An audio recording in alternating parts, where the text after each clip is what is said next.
Ituturo ko sa inyo ang tip. Kung gusto nyo mamasyal na may bata,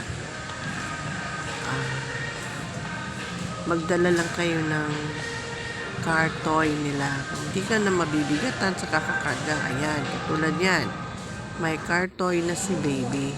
Nagkataon lang yan. Manamana niya yan dun sa pamangkin namin isa na malaki na siya. Kaya ayan. Dala namin siya sa groceryhan. Kahit saan kami mapunta, dala-dala namin siya. Para hindi na mahirapan magkarga. Kaya kung may pambili naman kayo, bakit hindi nyo bilhan yung bata ng ganito, di ba? Very comfortable.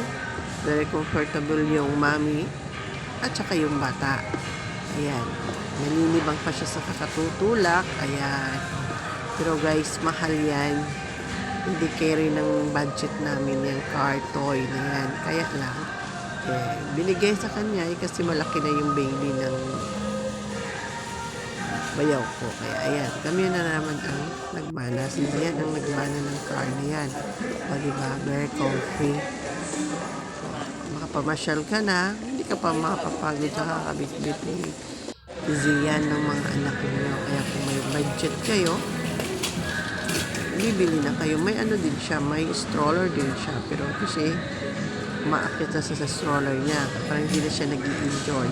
Kaya, ito na naman yung pinagkaabalahan namin pag kasama namin siya. Dala-dala namin yung car toy na yan. At saka, very comfortable yung bata. At ang nagbantay. Ayan o, tulak-tulak ko yan. Kaya guys, thank you so much for watching.